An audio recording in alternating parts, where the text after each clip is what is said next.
Hey, hi, hello, and good afternoon. My name is Amanda, and welcome to Harmony Portal Tarot Live. How is everyone this fine Friday? Or as I like to say, Fry-yay! It's the weekend, y'all. Well, not for everybody, because, different work schedules and all the fun things. I plan to work a little bit on Sunday, just to get my numbers up for the week. But I think the kids are both going to be home tomorrow, so we're finally going to make the Christmas cookies that got postponed. And not because I wanted to postpone them. When we got out on Christmas Eve to my in-laws' house, there were so many treats and fudges and cookies and peanut brittles and desserts that I'm like, I'm not going to add to this. And then I thought, well, Donner, my, last name is Dunn, obviously, but he calls himself Farmer Brown's grandson. So his maternal grandfather's last name was Brown, and then his paternal grandfather's last name was Dunn.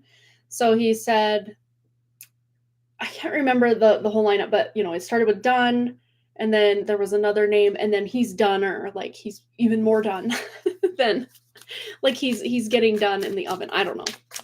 It was just fun, but it was his birthday on New Year's Eve, and I thought, oh well, I'll make them during that time. And to be honest, there was still a lot going on in the dessert department. So I was like, well, I'm still going to make them just when the time is right in January. Early January was my plan, but it didn't happen. So mid to later January it is to make and they're nothing special. They're like a gingerbread cookie with like a Hershey Kiss in the middle.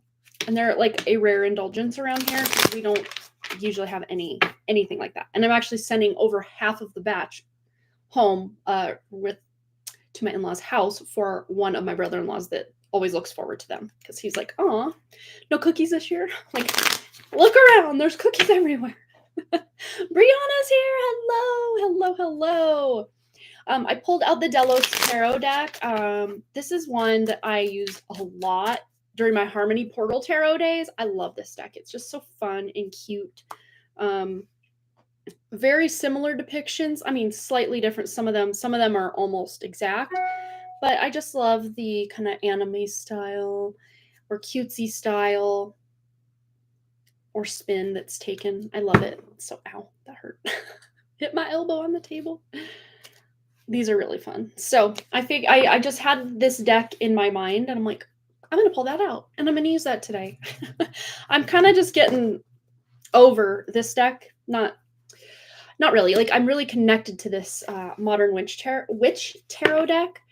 But, all those cards were a message? Probably, right? Probably.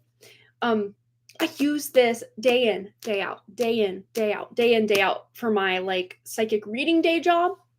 So, like, love that for that job. But for us, I like to expand and get a little more creative and just have some fun, let our hair down, even though my hair's up today. You know what I'm saying. Figuratively letting our hair down. But we're going to start out with a free collective. And by collective, I do not mean the whole of humanity, because that's a dumpster fire if we're going to tune into all of that. We're just tuning into our little niche collective. Those watching now, potentially watching the replay, for as long as this video is in existence, and anyone actually accesses it and comes across it, this message will still apply. So we're including all those energies because everything is happening right now. Even if it's 10 years ago, 20 years from now, it's all happening now. So let's get into it. Our collective reading. Oh, 10 of Pentacles, 10 of Swords, Strength, 8 of Wands. Ooh, okay. Nice. Okay. So here we go. Oh, 2 fell right into my lap. The 2 of Wands, making plans. So something... Okay, and then the other one I was getting to fell literally to the floor. So something is falling into your lap and then slipping down through the cracks, and you're going to have to go after it. So I'm really getting a different interpretation than I normally would get with the 8 of Cups, which is to literally be walking away. But instead, I'm seeing this more as a hero's journey, especially pairing it up with this. Hero's journey meaning you're returning. You're returning to this situation, relationship, scenario, whatever it is, but you're returning as a more fully evolved version of yourself, a more leveled up, if you will, and this fell. My tacks simultaneously, both tacks fell out of the level up overnight. I think one fell out and then the other one got too heavy and also fell out. And it was just kind of laying behind here this morning. So I like kind of propped it up just for the time being so we can still see it. I need to get my crap together just in general in this whole room. But what I'm seeing, level up, level up, level up, level up. So someone's watching this or the replay, even if you're not ready to take that journey yet, you're making plans or setting out some ideas, some breadcrumbs for yourself, setting some parameters, this kind of thing, to be able to then, I'm really seeing this journey really taking place kind of leading into springtime because, as Brianna is saying here, the first part of January has been a period of deep subconscious cleansing, and I feel so light, and my lenses are absolutely clear. I love it. But sometimes to get that clarity that we all want and need and seek so often, we need to slow down. We need to pull back. We need to be in our own energy without all these outside distractions, or even sometimes the inside distraction, the mental distractions that a lot of us can catch ourselves getting into from time to time. So this is about giving ourselves the space or the capacity to cleanse, to clear. Maybe that's some physical decluttering that you're doing just to clear up some mental space, some mental real estate in your own mind to be able to make these plans to then closer to the spring for most of you. Although I do see there's two someones watching right now that are ready. Your plans are in place. You're ready to take action. So don't feel held back by the rest of us that are kind of incubating right now. Go for it. When the time is right, and intuitively you're going to know when the time is right, you're ready to your arrow has been pulled back for a minute. You're taking like very precise, like one eye closed, just precise aim, and you're just going to let it go, let it flow. And it's going to hit the target. It's not just going to go randomly wander here and there. It's hitting the target. The fires are very tragic, but it seems like a cleansing the soil, a very big ritual for America. Absolutely. Absolutely. And then she says, that's me. You're ready to rock. Yes, you're ready to rock. And, there are innocents, sprinkled in amongst the chaotic, flames, for sure.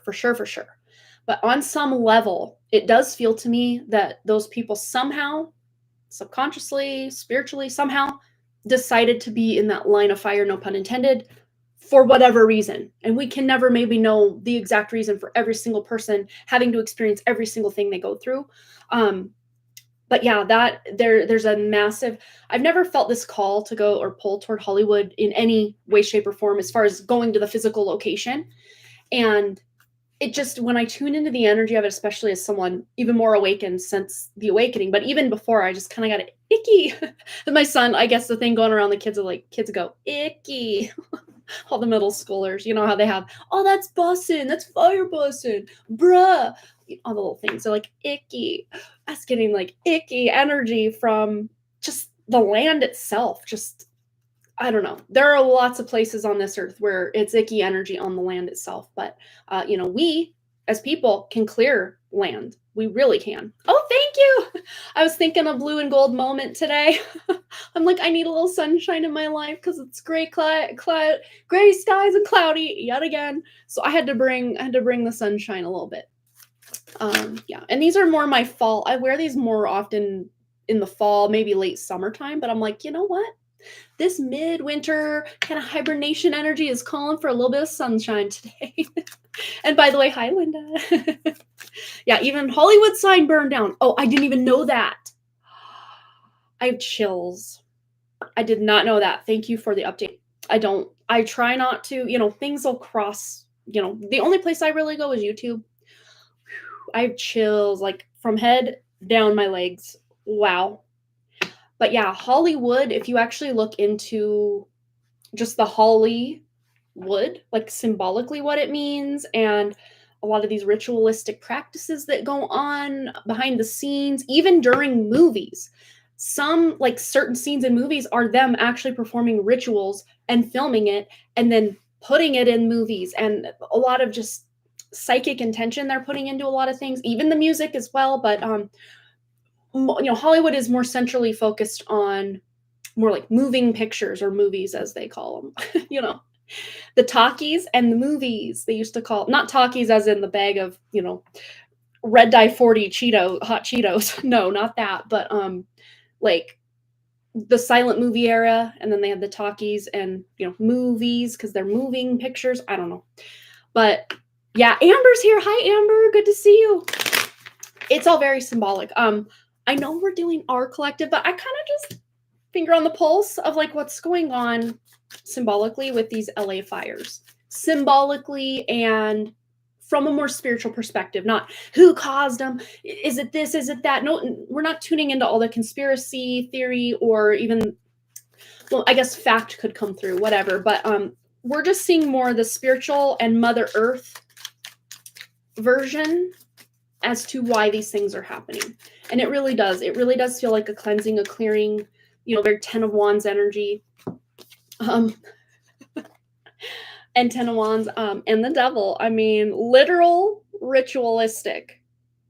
But with the Queen of Pentacles here, this is very representative of Mother Earth herself, cleansing the evil, cleansing just the dark marks that have been put on this land in a spiritual capacity. I mean, we can't get any more clear than this, but I still want to pull a few more cards just to see if we can paint with, a wider gradient of colors with the brush strokes we're trying to make here with this spiritual reason of what is going on. And it is the year number 9. We're literally starting out with a bang, forcing many people to move so that this land can recover. But again, we're trying not to tune into any of the conspiracy theory versions of things, but I know there are certain plans for smart city things going on in this town of LA, and kind of, if you do follow the fire map and this rail system, I think they're trying to put in a very similar trajectory here on the land.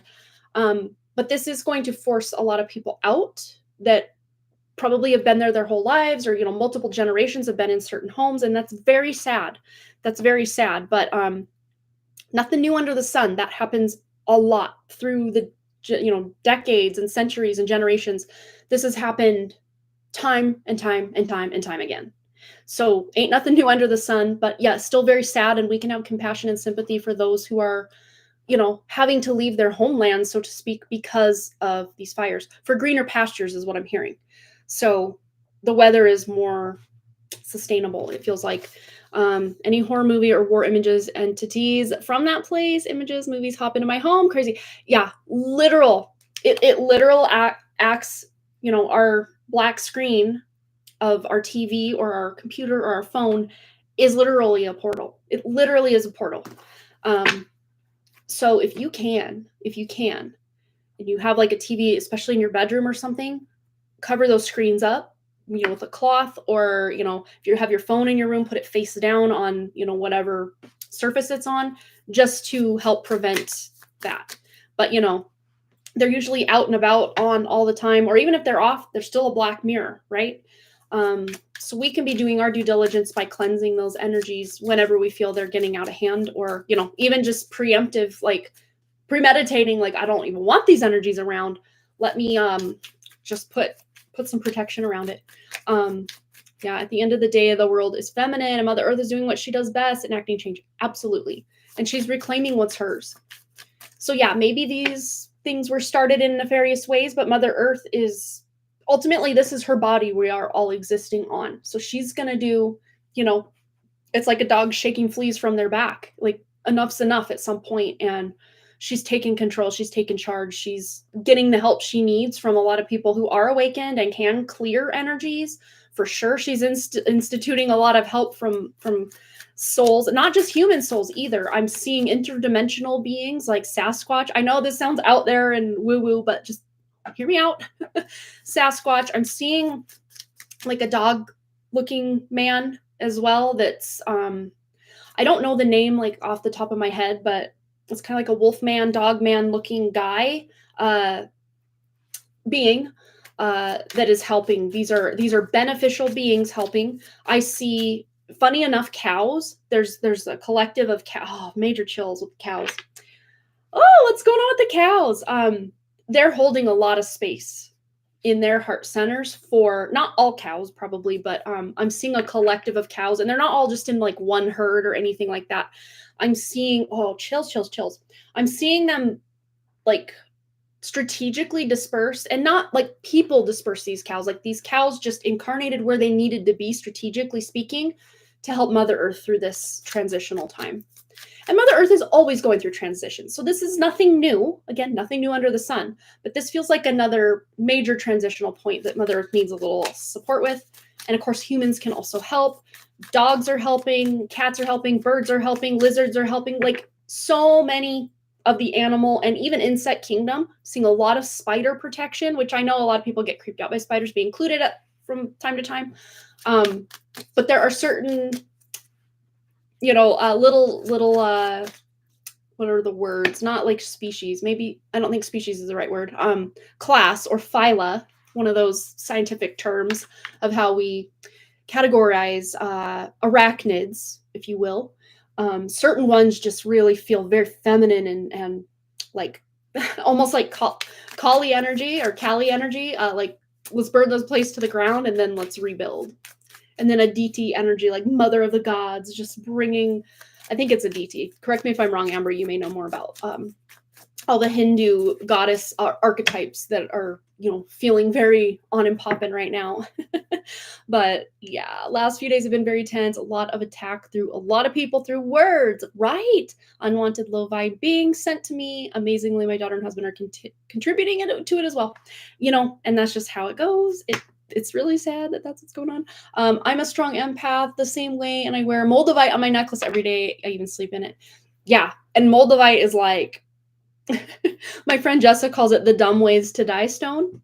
So it's no joke. If you're someone who can handle that energy, which to me, I mean, I can feel its energy and intensity. And there are certain times during my life that I do need to step away from the Moldavite energy, but other times it almost feels like, yeah, this is just a normal part of my aura, I don't have any in here right now, but I've been bringing my Moldavite out and working.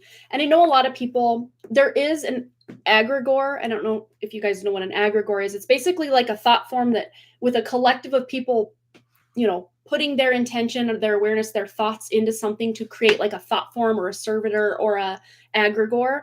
There is an egregore energy that can surround Moldavite, but I always clear that out and just get to the true root of the energy of Moldavite, not what people are projecting onto Moldavite, for it to actually work in my benefit and with me rather than bulldoze my life. I don't need a bulldozer in my life. I have Pluto exactly conjunct my ascendant.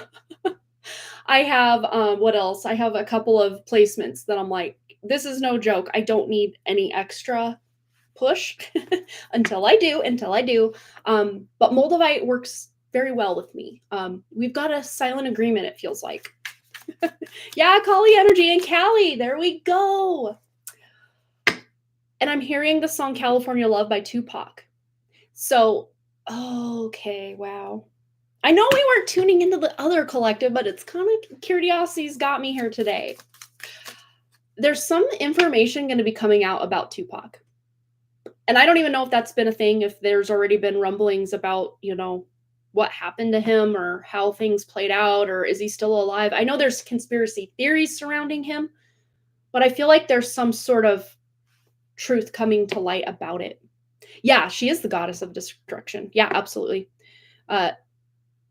Yeah, well, when I tune into it, because that's when well, for years I've been working with Moldavite since around 2021 when I first got my first one, and it scared me up until that point. But I was tuning into like the egregore energy of it. But when I clear all of that and I see what it actually is, I still don't know exactly where it comes from. I haven't been privy to that knowledge or information. I could probably read on it and get the information I need, but I haven't. But when I clear any projected energy onto it, there's benevolence underneath that. So a lot of what, we may deem as, oh, that's bad, that's scary, that's demonic, that's, satanic, whatever. But if you clear all of people's projected crap off of it and get to the true energy of something, usually it's neutral or slightly beneficial. Usually, not always, not always.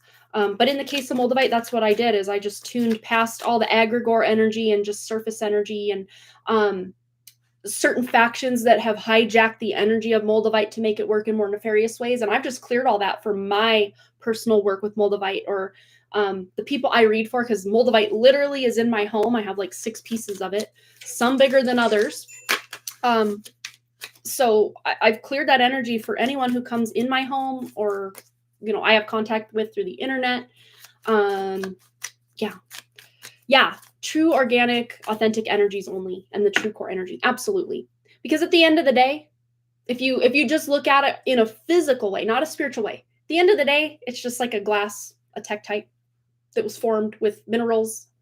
So, I mean, like maybe the naive part of me is like, well, what's evil about that? But then there's the more spiritual aspect of it that I don't get. When you tune past the surface of that scary, this can destroy your life, this makes all sorts of crazy things go down. Once you get to the truth of it, it's very, very abundant and strong energy, but it's very neutral toward benign. At least my personal opinion. If anyone feels different, that's totally fine.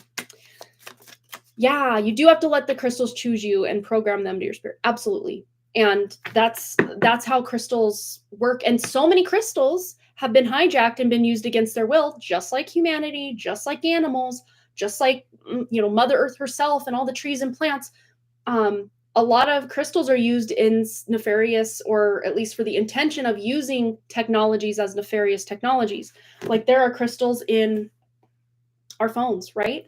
There are crystals in our screens and other ways of technology. There's crystals in our body. Like we are made up of crystals, So if people want to call crystal worship bad, or not worship, but like, oh, you're using crystals as the devil. Well, you're made up of water crystals and other crystals. Yeah, crystals in your brain, crystals in your blood, crystals in your bones. They're everywhere. Oh, let me quickly, we're going to continue with our reading, but speaking of crystals, the snow out there ain't snowing in a proper way. So I wanted to show you guys a few pictures I took this morning when I was taking my dogs out, just hanging out with them in the backyard. I'll show you it just on pavement first as kind of it almost looks like someone went and took a big piece of styrofoam and just kind of like chunked it up, like all the little individual balls that make up styrofoam, and just kind of ripped it up and threw it on the ground. But that's snow. Let's see. Snow. That's snow. Definitely not snow. Yes, there's snow mixed in, as you can see, like some individual snow crystals within it. But that's not the snow I've ever seen as a kid. And we used to get a lot of it up here in the north. As being someone from the northern regions here, that's not snow. Like I know snow, and that's not snow. Yes, there's snow mixed in with it in places, but then in others, it's a very chaotic geometric pattern. It's like it almost started to form geometrically and then it shifted, changed. I've even seen some that are like almost have angles to them, or like square rather than like geometric. I mean, squares and angles are also geometric, but I hope you know what I'm saying. Just not in an authentic, organic way. And then this is it on existing snow. Like normally if a snowflake lands on other snow, it might sit there and create a new blanket. It doesn't like ball up like that. It's just so weird. But it's falling like this. And it has a sound to it. You can hear it when it hits your windshield as you're driving. And yeah, I know. I know snow can take many forms, but this is just not snow I've seen since probably before 2018. I've seen it since around 2018. And I mean, as a kid, I was outside all the time in the snow. As a mom with young kids, I was out in the snow all the time with them, with their little snowsuits and the little sleds. We have like a perfect backyard for sledding for little guys because it's just slightly sloped that we can make like little sled hills. So I'm out in it. I know what it looks like, and that's not real snow. And then when I tune into the energy of it, I'm like, what's happening here? It's engineered for sure. I know. I guess that they took some of samples of the fog and almost density that you could find in the fog, and tested it, and it had, oh gosh, I can't remember the name of the bacteria in it, but it's been known to cause pneumonia, which has been a thing going around. A lot of people have had pneumonia from around November through around now. Not just in my area, but a lot of people I follow, like this lady, Sarah Cannon, who has the Heart Breathings YouTube channel and the Sarah Cannon channel. She's a writer. She's had pneumonia since like November, and she had talked about the strange fog, and then she gets pneumonia. It's like, interesting. Just saying, interesting. Oh, you missed the sledding. Oh yeah, I used to fall in lumps in Milwaukee. Ice and snow mix with lumps at times. Yeah, it doesn't fall like that. Yeah. Gosh, we had it twice last year. Yeah. I mean, who knows what all they're doing? I mean, look at the Tuskegee experiment. If you've never heard of that, look it up. I think it's in Arkansas. I cannot remember. Let me just Google it for you, and I'll put it up on the screen so you can see. I need to get with it and actually have like a whole way I can show you right on the screen. But look up the Tuskegee experiment. Oh my gosh, go back.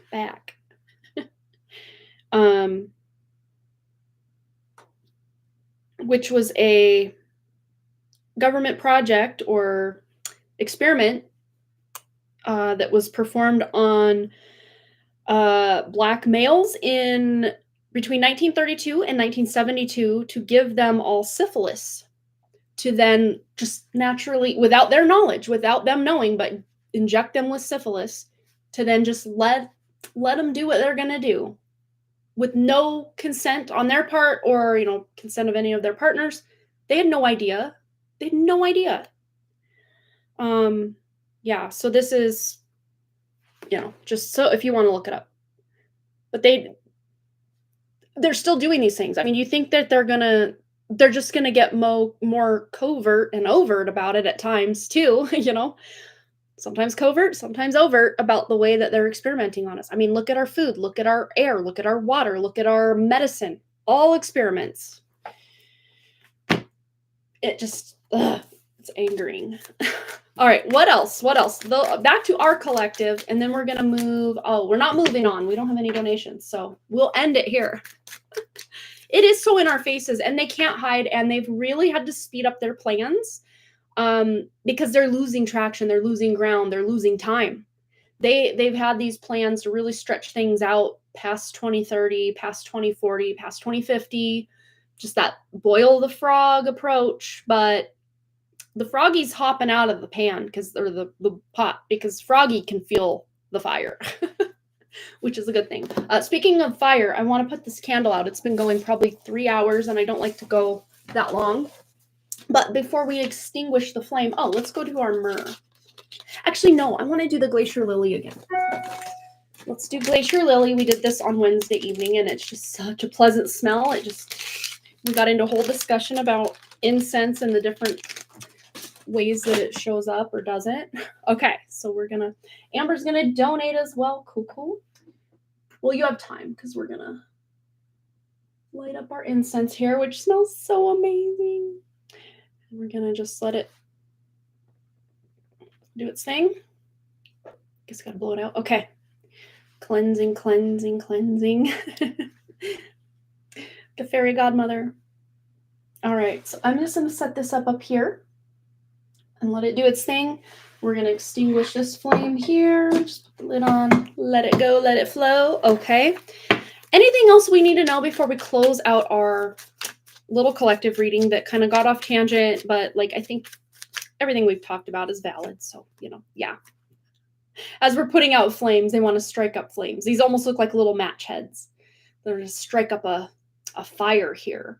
But this to me feels like an internal battle more than anything. Let's get a clarifier on this internal battle. Okay. So this is bringing on more, your higher vibration is, your vibration is raising, and that's going to force you, those of us in our little collective, yet again, to tune into what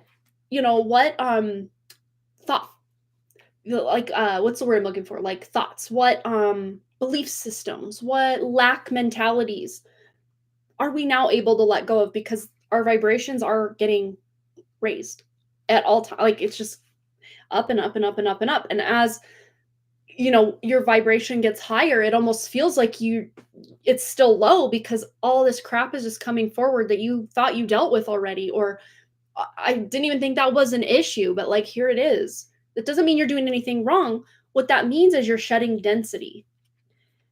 And a lot of these densities are now coming to the surface for us to feel it, heal it, deal with it, let it go. You don't have to attach it, put a hat on it, let it do a little dance or a little jig for you. You don't have to do any of that. You don't have to entertain any of that. You can just feel it to heal it and let it go and wish it well, just sayonara, sucker. Because it's like, it feels to us like we're just going in loops, going in circles. But if you look at it this way, you're spiraling upward, not downward. Hey girl, Solar Sirens here. Hello, Jessa. But yeah, this is about letting go of those limiting beliefs so that you can make room or capacity for more self-love, more of your manifestation abilities to just be front and center, and you're manifesting things you do want versus things you don't want. Let's go to the Money Moves Oracle. Anything else we need to know before closing out? And we're also going to get a clarifying life situation card. Okay, slippery energy here, so take heed. What's going on here? Fast changes. So for some of you, you're going to feel like, I know what changes I need to make, but like, again, like the double Dutch jump rope, like when do I jump in? Now? Oh, wait, now? Like, you know what you need to do. You just don't know when or how you're jumping in. But fast changes. Things happen suddenly in a short period and in a hurry. Take bold steps forward. So when you're feeling the call to jump forward, even if you don't know if it's the exact right time or you're making the right move or have everything figured out, just take the leap. Just jump because you're going to figure it out as you go. That's what I'm hearing. All right, so let's also get clarifying life situation card. Oh, I'm hearing turn it because they have two. See, either way you read it is a message, but I'm hearing turn it this way. All right, what do we need to know? Those of us watching down on the replay, our little collective here. We're on the mend. Be compassionate. I can talk. Be compassionate and kind to yourself as you heal your heart. Hello. We don't need combative energy when we're healing here. We don't. Wow. And just for shits and gigs, as they say, let's turn it around. Getting better. Growth is a journey, not a destination. Welcome improvements one step at a time. Yes. It's a beautiful card. I love it. All right. Well, I hope that resonated for all of you. We do not have a donation yet, but I know Amber had expressed she wanted to donate before we closed out our live stream today. And anyone else looking to donate, we can get you right on the list. And I'll take the readings in the order of donations that are received. So we will hang on for Amber. And I'll catch up on comments. I know I've slacked in the comments here, so I'm going to catch up on comments after I put these away. Take a quick drink of water.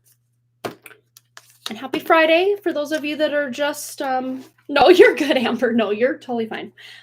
I can understand you probably wanted to hear the rest of the message before you left. I get it. Yeah, it's like we're just catching up. We're hanging out. We're having fun. Woo! Quick drink of water, though. I am very thirsty. Jessa's donation just came through. Thank you so much for that. So I'm going to catch up on comments real quick, and then we will get into Jessa's question first, and then in the order of anyone else that wants to donate today. So let's see. This all dials back to the healthcare system. People are getting healthier, less money in doctors' pockets. What do? Make us sick. Absolutely. It's a vicious cycle. And funny enough that, Bayer owns not only like medical, pharmaceutical things, but they also own Monsanto, which is, spraying the food crops with glyphosate. Glyphosate causes all these issues that I probably can't say as words because an algorithm will be like, oh, let's shadow ban false medical information. Just entertainment purposes only. Entertainment only. This is a story we're writing right now. We're just writing a story. I'm telling people the premise of the story. True, no true facts here. Right? Wink, wink, right? Yeah. I have something going on inside me, but I've not taken any medicine or something calls, but my husband wants to take it. Oh, yeah, and follow that intuition, because usually you know. And one good thing you can do for digestion and any kind of inflammation you have that I've been just doing, mostly I was doing it to ward off headaches. Well, fun fact, since I have told you guys before, how I get these migraines that start at the back right here of the head, kind of to the right of that kind of atlas area of the head back here, the little ball joint. And then it would feel like this metal cage or helmet of pain that I would wear. And I would get rid of it. I'd get, clear it. And then within an hour, maybe sometimes as long as a day later, it would just be back. Even if I didn't have a headache, I could sense that it was back. Well, after this whole, you are God, be still and know that you are God, all this, this book, which you can see how far, I'm almost there. I just need to continue on. But reading this book, I'm like, no, I'm taking my power back here. I'm not allowing this to be a thing. I'm not a person who has migraines. Not anymore. So I took off and I envisioned this more in my, mental space and spiritual space rather than like physically. I removed that helmet. I threw it into that sacred trash can of source. And I said, no more, never again. And guess what? I felt it trying, but it just extinguishes itself before it gets started. But one thing I have started doing, just kind of I just feel called to do it, is to put you can do an 1/8 to a 1/4 teaspoon. Sometimes I do a heaping 1/4 teaspoon, so it's probably closer to 1/2 teaspoon of ginger. And I just put it in some water, just ginger powder, like that you get for like to make your, I don't know, your little baking spices, right? Or you can get them in bulk somewhere if you have a place that sells them bulk. If you can get organic, all the better. I just do powder, but I'm sure you could do fresh or grated. Ginger is ginger, you use it in many different ways. But I just do a kind of heaping 1/4 teaspoon of ginger in water, mix it together, just drink it down. It's not the most pleasant taste, just water and ginger. And it's not bad, but it's not great either. So if you have trouble like getting it down, you could probably add a little bit of honey or something to sweeten the deal or whatever feels good. I just down it. I don't sit and try to pick up the notes of the ginger or anything. I'm just like, let's get it down. But it massively helps with inflammation that you may have in your body and digestion. It's a really good digestive, especially like the lower, like colon and all that. It's really good for that health-wise. So if you have any kind of lower digestive issues, it can definitely help with that. Ooh, ginger oil. I don't know that I've ever used ginger oil. Amazing. Well, I need to get I told you, I'm like, oh yeah, I want to get your 209 and do all this and that. And then Boston got sick and I just needed like a mental health day. And I'm like, okay, this weekend, I'm hitting the candle game hard. I'm getting things done. I'm getting not only your order, Jessa, out, figured out, and I'm trying to figure out the cord cutting candle. I'm figuring that one out the way I want to do it. I've got it pretty mapped out in my head. I just need to execute it in like the 3D reality, but it feels pretty cool what I've planned for you with that. And then I have a couple little 209 gifts I'm putting in there. So you will be getting it before 209, hopefully well before, but at this point we're already the 17th. If I work tomorrow and Sunday on it, and then get it out sometime next week. It's probably not even going to get to you till next weekend, which is what? I think it's the end of January by then. Yeah, let's see. Go to my calendar here. Yeah, it's like the 25th would be next Saturday, 24th next Friday. I guess that still buys me, there's still like 3, let's see, 1, 2. There's still, as of today, 3 full weeks till 209 day. So I'm feeling okay about that. So I'm going to try to get that to you ahead of 209 day. And people are like, what's 209 day? We made it up. It's February 9th. February 9th, 209. Long story on the 209, but I've kind of touched on it in more previous live streams with it all started with my Young Miss Montana. When I was in Young Miss Montana in 1995, that was the hotel number of our room, but like weeks in advance of us going, I had a dream that we were in room 209. And then when we get there and check in, they gave us room 209. And I was just like, what? So ever since then, that's just been kind of an angel number for us before we knew even what angel numbers were at the time. And fun fact, 209 adds up to an 11. And 1111 was another one that I saw all the time. Crazy town. All right. So let's see. I'm getting more chest and sinus issues along with the throat and ear pain irritation. Oh no. Yeah. And just you setting intentions and doing like energy work for yourself, quantum healing for yourself, can greatly benefit that. And you'll start to see results and progress in the more physical symptoms that you might be having. But Dr. Mandel here on YouTube, let me just write it out. I gotta go here. Man with an N. Talks all sorts of like natural remedies to alleviate a lot of what you're dealing with. And of course, because it's that time of year that a lot of people deal with that. I don't think that's an accident. I think when I tune into a lot of the illnesses that I've had through the years, they weren't some nefarious plot to make me sick, to have to go to a doctor, to have to spend money. It just felt like my body naturally like kind of hitting a breaking point with certain toxins and just dead cells. And because I wasn't really doing any fasting back in the day, that was my body's way of doing a fast to just declutter and purge out all the gunk and the yuck. So not all illnesses are like nefarious out to get you. Some of them literally are cleansing and purging. Yeah. And when you can look at an illness in that regard, like, okay, my body's telling me it's time to like release or let go of something, just that's a more empowered way to deal with an illness than to feel like something's happening to you, you know? So that can help. Yeah, results of the clearing, not sure as my intuition is on and off these days. That's okay though, because your true spirit knows what's up and your true spirit's got you protected. So you should be, even if you're experiencing some symptoms of things going on, I feel all of us, at least on a spirit level, are inherently protected from anything too nefarious going down. Yeah. All right. So let's click on Jessa's donation over here. Okay, so she didn't post a question. So go ahead and post a question. And we're going to get right into that for you, that one card pull. And as you can see, my bangs are just out of control length. I like them about here, like at the longest. Not any shorter than that usually either. So it's like my happy medium. So that's another plan I have for Saturday.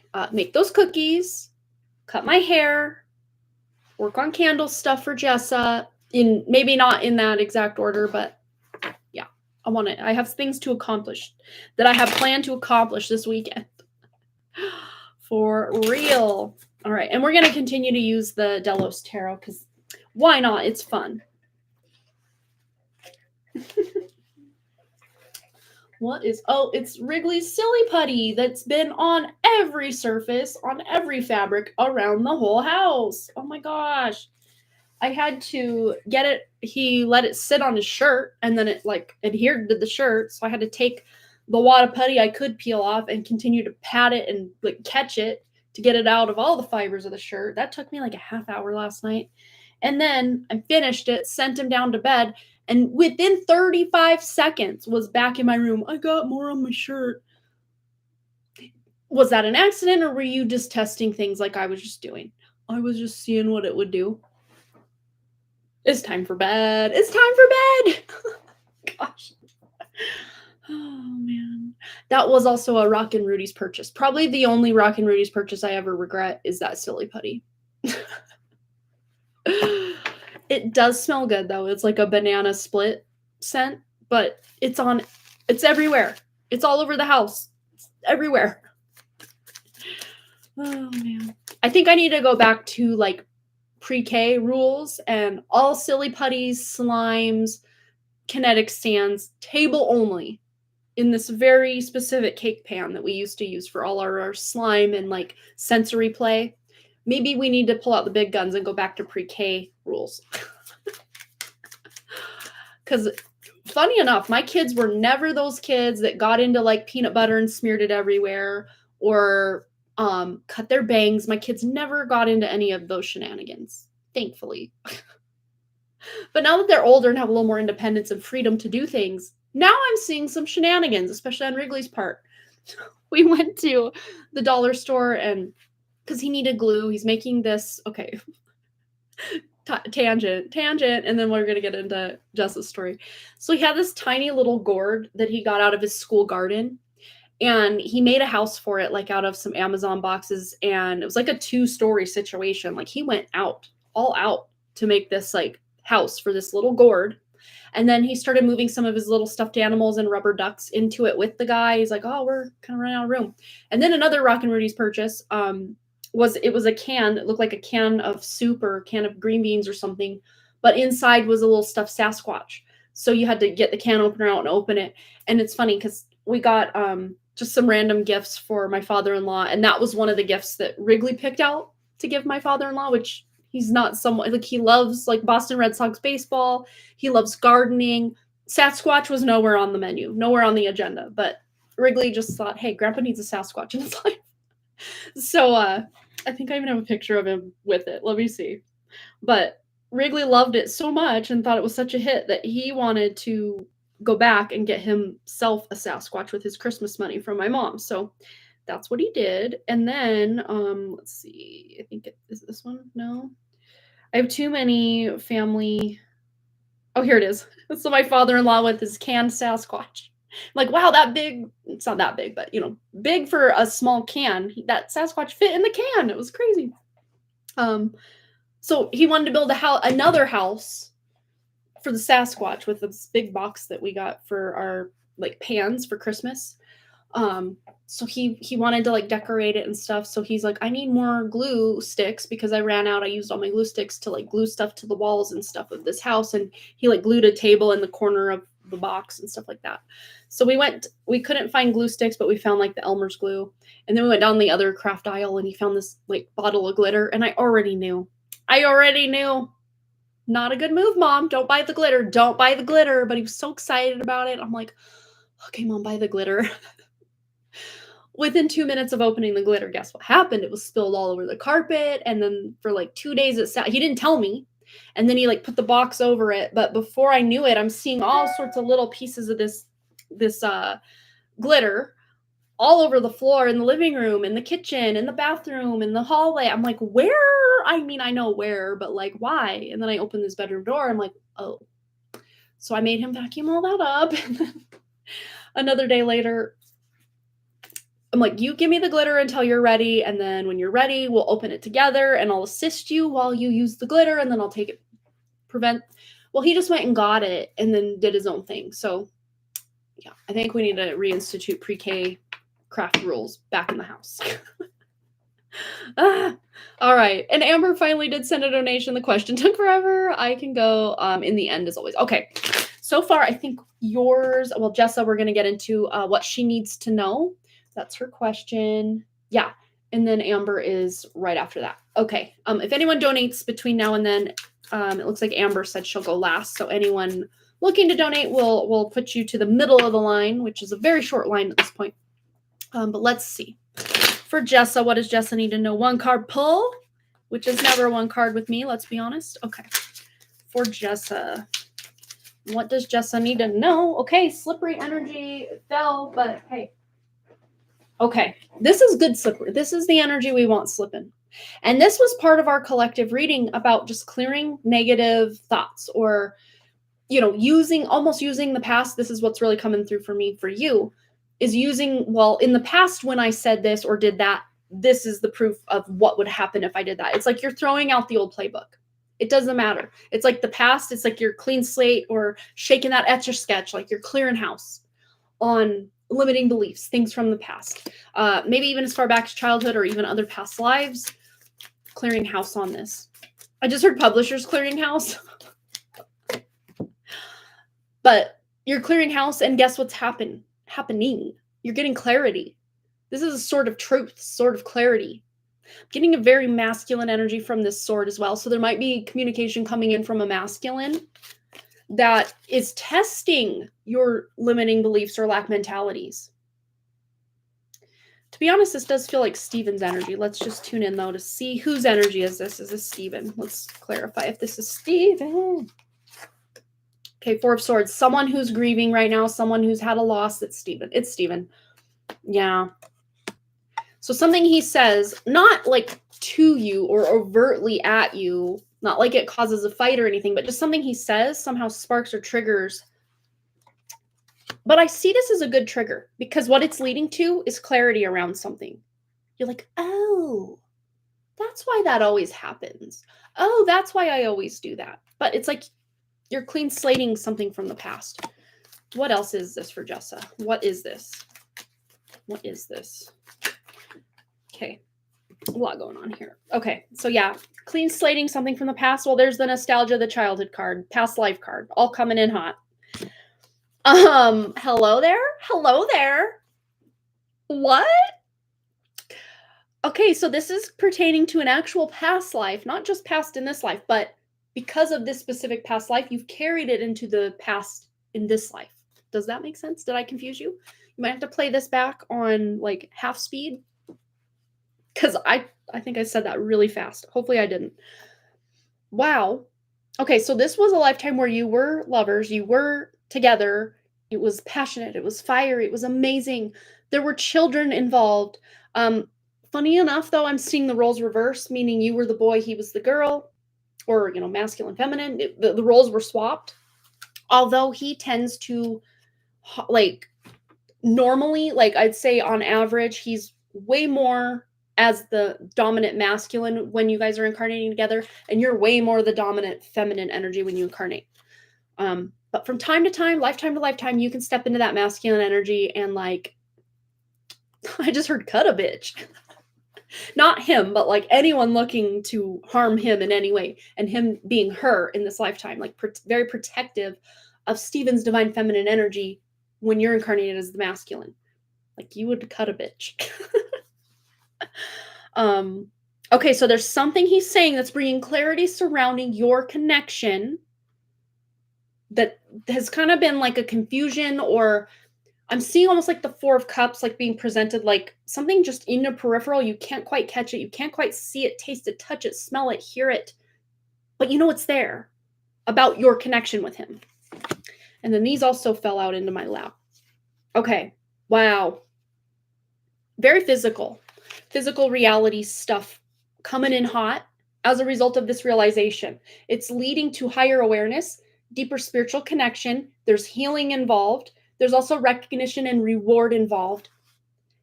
So this feels like leading to your job. So of course, because why not? Of course, something to do with your connection to Steven is leading you to this next opportunity at work, for work. And this came out in our collective as Mother Earth's energy. And I don't always see the Queen of Pentacles as Mother Earth only. I'm actually kind of, though, seeing it in this reading as Mother Earth. So your next job may have something to do with a lower impact on Mother Earth, which I know the current line of work that you're in very much helps with the impact of Mother Earth and resources and things like that. You know, we have the sun, we have the moon, we have the star. So this is like not solar, possibly. Although don't rule solar out. Still be applying if that's where your heart's at, but don't rule out something else, because stars to me are very watery. If you actually zoom in on a star with even your iPhone, you like zoom in on Venus. I know it's not a star, it's a planet, but you get what I'm saying. It's close enough and big enough that you can use your iPhone to zoom in, and I'll show you what zoomed in stars look like. They look like lights shining underwater. Water's above, water's below, right? Let's see. Venus, or like I know one people are always filming is like Sirius, which is the dog star, and you can actually see dog faces if you still shot some of the moving picture of Sirius telescope video. Let's see what comes up. Okay, zooming in on Sirius B. Let's see. Is this what I'm looking for? Maybe not. I don't know. We're going to find out. I don't know why this is relevant, but it is. So, oh, hello there, ad. Let's skip that ad. Okay. Okay, these are just still shots. That did not help me out. I want video. Let's see. Serious B video zoomed in. All these are just still okay, here we go. Through telescope. Look at that. I mean, does that not look like a light underwater? How beautiful though.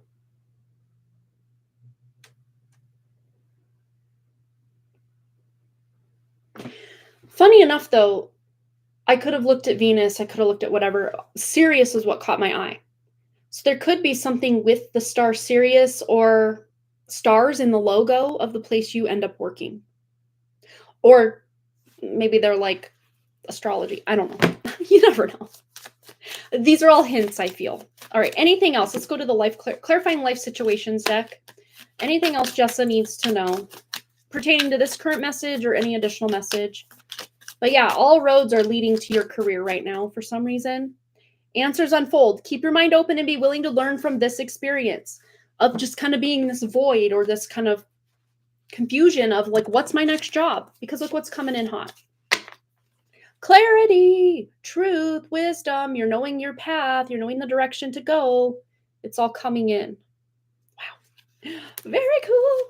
It says that, Amber, but I know Jess is at least here because she's getting her reading right now. Or at least she was. Anywho, I hope that resonated for you, Jessa. Wow is all I can say. Wow. Really tune into the energy of it, and then it all comes out in the cards. So, like, any given day around here, right? You never know what you're going to get. All right. So, let's go to Amber's question, which she said took her a minute to type out. All right. Quick drink of water before we get into it.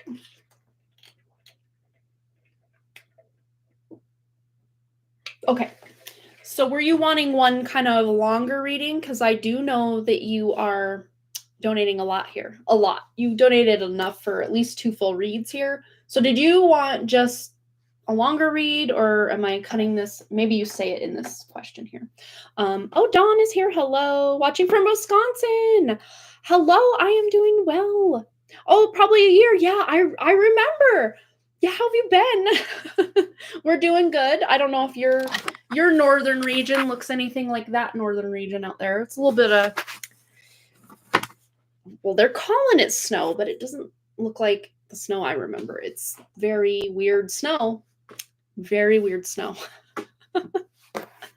All right, so let's read the question and then we'll kind of know where to go from there.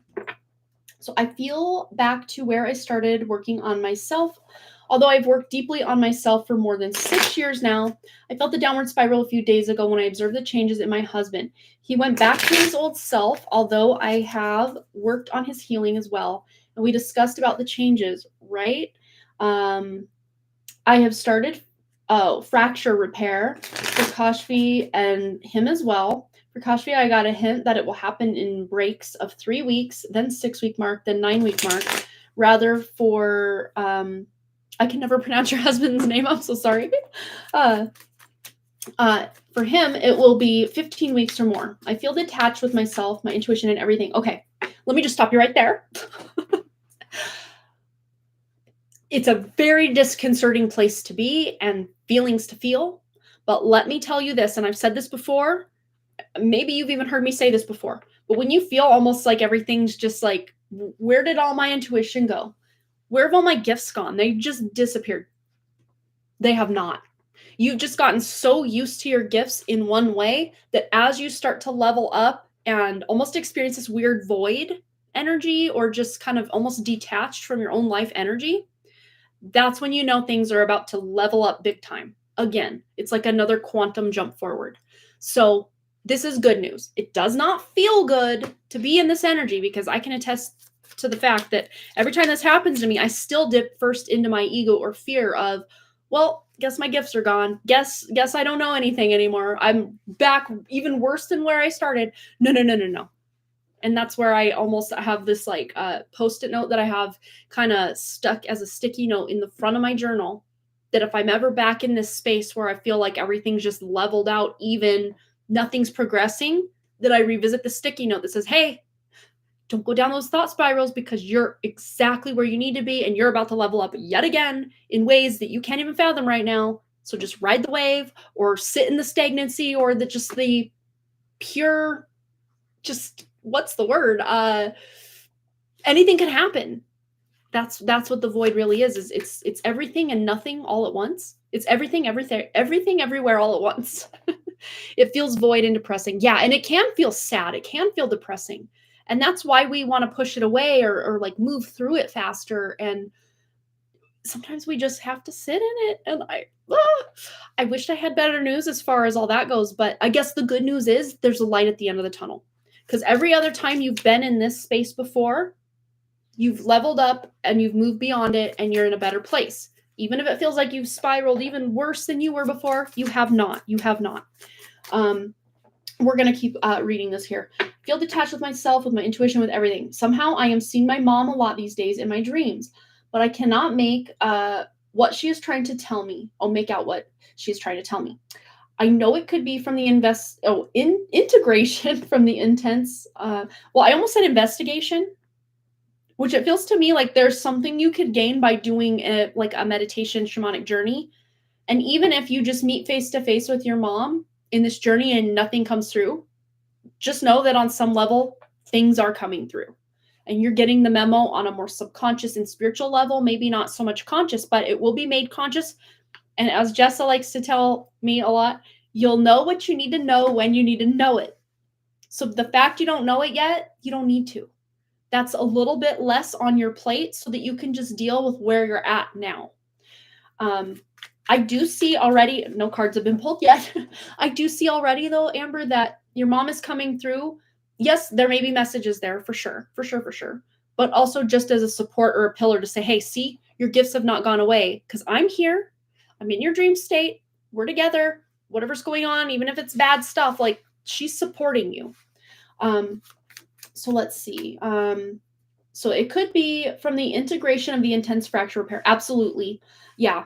And I do see tidbits of past lives in my dreams as well. Then strange animals visit me as well. In short, I feel a mess, not interested in anything except being in bed or to be a vegetable. Void. And also just a yes, no. I want to help others in there. And then I think you probably ran out of room to type anymore. But let me catch up on your comments just to see. Yeah, it feels void and depressing. Did go in an elevator 2 days ago twice, and I knew it was a quantum jump in frequency. There you go. And sometimes just to reintegrate, it almost just feels like, even if you're not having like flu-like symptoms, it's almost like your body is trying to recover from all of that just consciousness jumping that you've been doing, or frequency. I'm seeing like all these frequency bands that you've like moved out of the way. And I felt the need just now, for whatever reason, to pick up this huge chunk of selenite.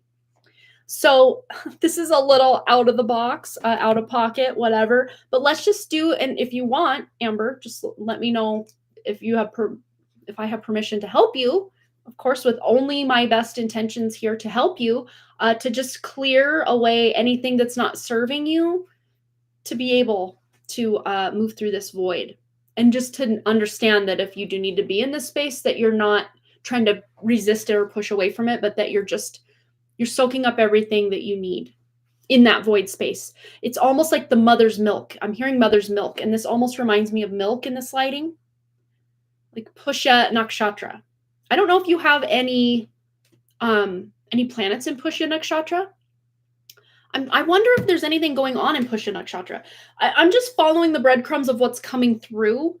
I don't know any rhyme or reason, just like in Jess's, I don't know what's going on here. I'm just going to Google what's going on, or if anything's aspecting. I think Mars is finally back in Purnavasu. I could be wrong, though, because it's still in retrograde. Yeah, it's in Purnavasu. It's about to go back into Gemini, actually. It's interesting. There's a lot of Uttara Falguni, Uttara Bhadrapada, Uttara Ashada energy going on right now. Wow. Which That's Saturn. Uttara Falguni is Sun. So Uttara Bhadrapada is Saturn ruled nakshatra. And I have my little, these are not purposely cheat codes, but I was doing some research on my, a couple of my story characters to get their sun, moon, and rising as far as how their looks are. And fun fact, the way I picture them in my mind, if you go to Claire Nocti, I know I'm all over the place. I'm getting to a point, I swear, Amber. If you go to Claire Nocti, Nakti, I think is how you spell her last name, astrology, she breaks down using nakshatras placements for people's sun, moon, and rising, what they would look like. So you can see very specific features on certain people and know, oh, that is a Chitra sun, moon, or ascendant for sure, because she's got the bubbly cheeks, which I actually used to have. I'm a Chitra ascendant, by the way.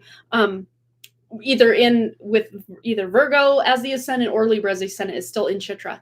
But I used to have this lower part of my face be more puffed out cheek-wise, and I always felt I looked fat because my face looked fat.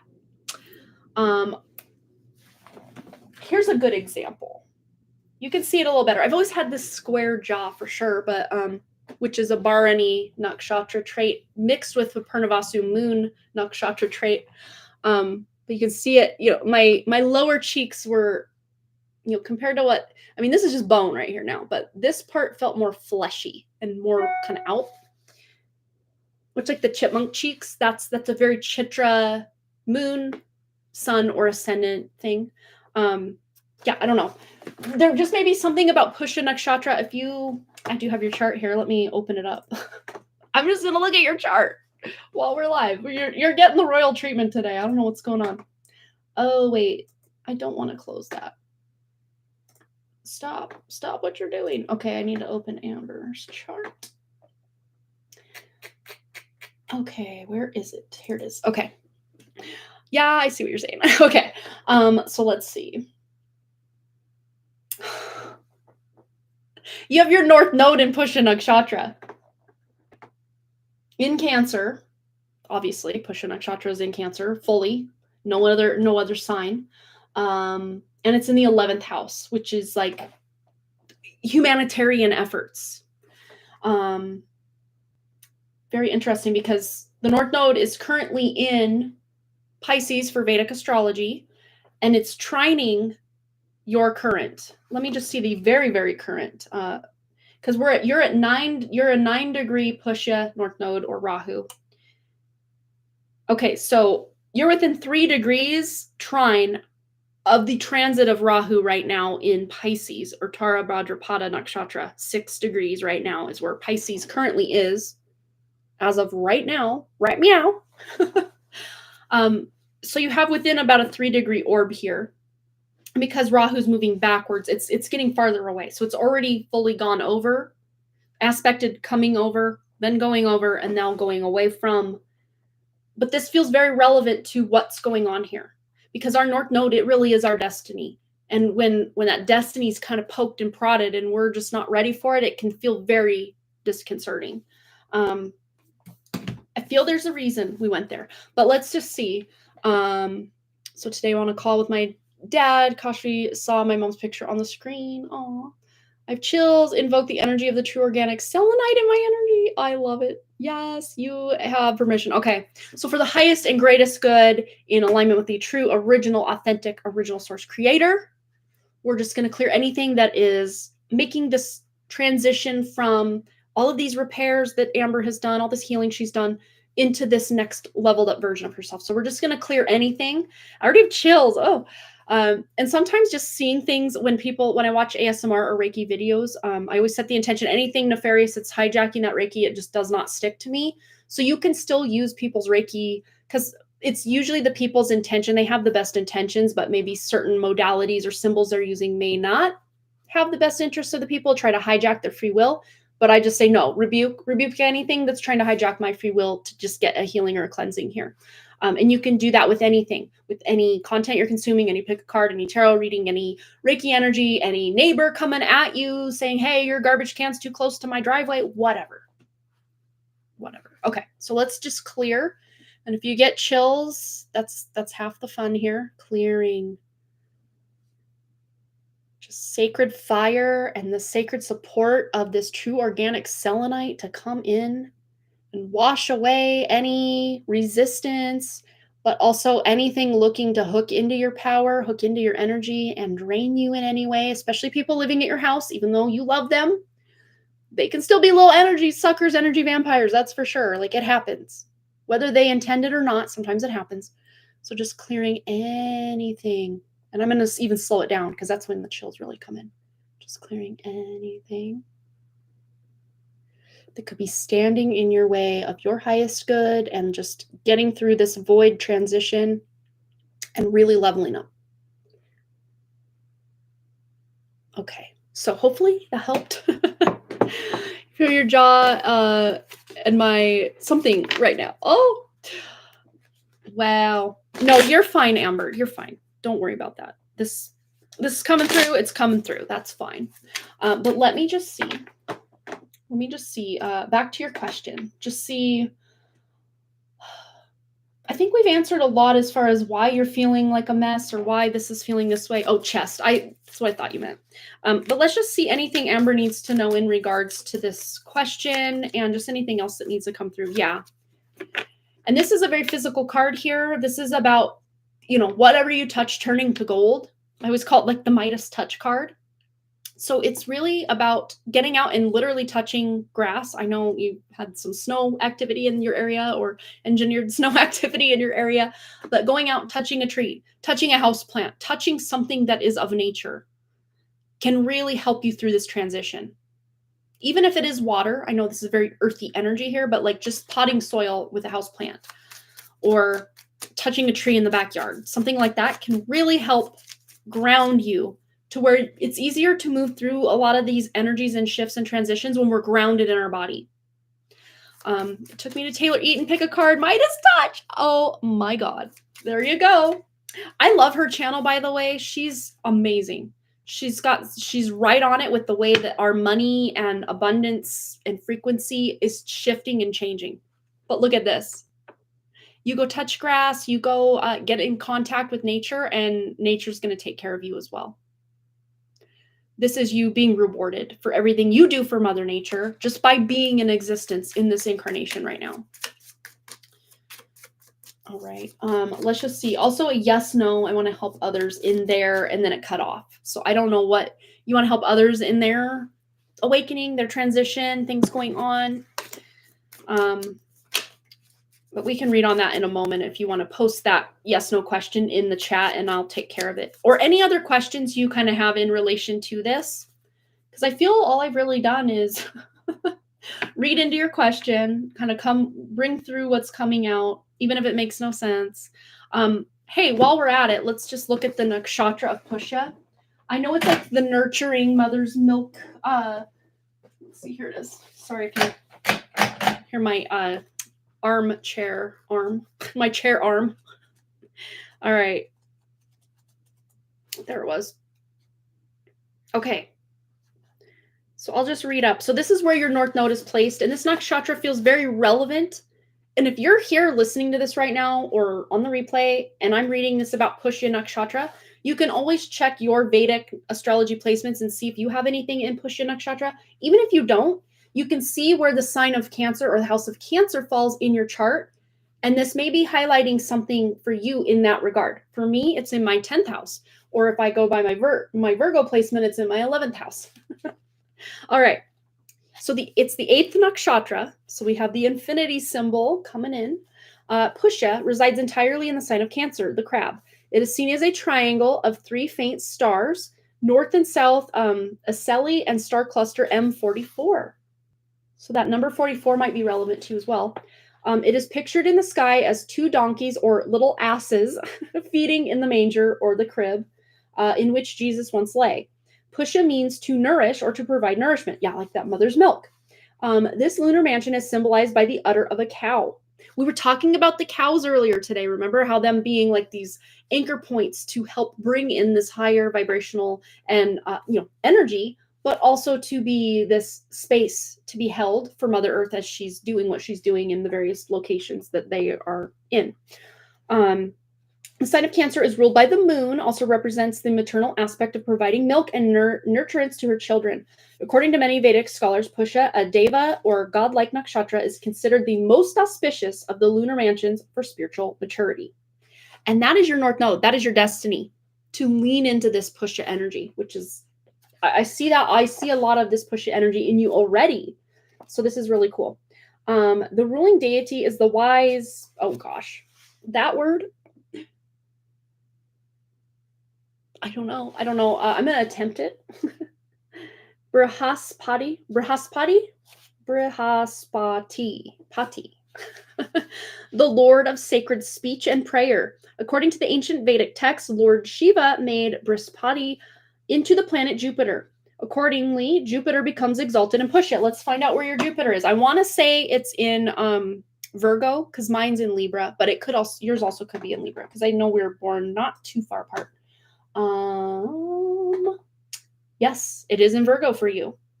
So in Uttara Falguni nakshatra, which is very cool. Which we have some Uttara Falguni stuff going on. Let's see what it was. Or was it all a Bhadrapada? It was all, the moon today, right now, is in Uttara Falguni. That's where I saw that. See, there's the moon today. Hope you can see it in Uttara Falguni. So the moon is currently conjunct not only your Jupiter, but your Saturn, your Pluto, and your ascendant house today, or your first house. It's transiting through your first house. Okay, what else?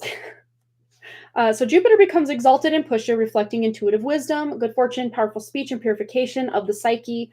Its power is the ability to create spiritual energy, Shakti. All forms of worship and spiritual practice are emphasized here. The ruling planet is Saturn, which you have Saturn with your Jupiter. That's really powerful. So, yeah, you've got a lot of spiritual support, even just with the planetary alignments of what's going on, even though it doesn't feel like it, because you've had a rough time at life from here to there. But I do feel a lot of spiritual support in forming, if you have to come into a matrix and be programmed by these specific planets, well, let's make it the best we can with what we've got to work with, is how it feels. So yeah, the ruling planet Saturn, which brings stability and enables creativity to fructify into entirely new forms, a vibrant tranquility, faithful in oneself, and fullness of life can occur due to the interaction of Jupiter and Saturn. So I'm getting a very clear download as I'm just reading, which has nothing exactly to do with what I was just reading. But I'm, Pusha being like the udder, the milk udder, the breast, the mother's milk. When we are, in a perfect world, when we are expelled from the womb, the void, right? The womb space is the void. When we're expelled from the void, where's the first place we seek to go, or that we hope to go, would be the mother's breast. So the more you can lean into your North Node energy while you're in this void, it's going to help you. Brihaspati. There we go. I knew I'd heard the word before, but I couldn't remember how to pronounce it. Guru of the Devas. Right. And then Aditi is the mother of the gods, right? I think. In fact, Lord Shiva has been coming in strong. But I don't tune into him just because being a matrix concept. Well, here's the deal. You can use these archetypes without bowing down to worship. So you can utilize the energy of the archetypes and let it serve you rather than you serving it. Because if you think about it, anything that is of God is also you anyway. You are your own spirit guide, your own guru, your own enemy, your own neighbor, your own daughter, your own friend. If we go back all to one original source, we are all each other. We are all one. We are all the same person pushed out into all sorts of different incarnations. So if you can look at working with deities in that regard, more of as a respectful, this is a selenite tool I can use to cleanse my energy. Oh, Shiva's energy is something I can use for this. And it's not like you're using them let me see what I can get from them. Because it is you. You are it. It is you. We are them. They are us, right? I was in nursery after birth because I was very weak and mom was weak too. That's why she's coming in. Aw, yeah. Because she wants to be that support. I didn't even think of that. Duh. Wow. All of this is making sense to me, at least. Hopefully it's making sense to you. Wow. That's amazing. Let's keep reading.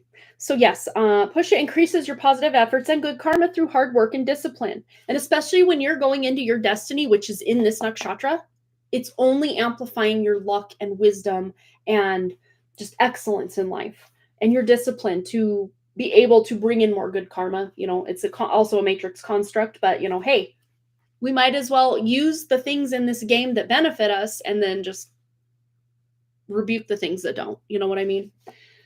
Just because it's a matrix construct, karma. Well, if it's good karma, bring it on. Like I'll take that matrix construct, but I really don't want the bad karma that's a matrix construct. So us as God, incarnate, be still and know that you are God. You can work with these energies. Yes, Shiva is the destructor causing transformation. So she's helping me with that. Motherly support when I am the precipice of change and minor transformation. There you go. Love it. So let's see. So archetypal symbols connected with this lunar mansion include a flower, a circle, and an arrow.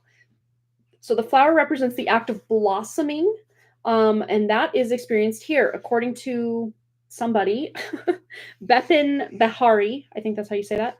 The flower represents the specific limited destiny assigned to the individual that he or she must aspire to, which that is North Node energy right in and of itself, and it's already in Pusha Nakshatra. So you're aspiring to be what you're aspiring to be. So that's really cool. What else? So, yeah. And to the beauty and symmetry destined to be gained. The circle reflects, oh, how funny, the circle and it being all artistic. What does that remind you of? A mandala. And you're a mandala artist. That is so cool.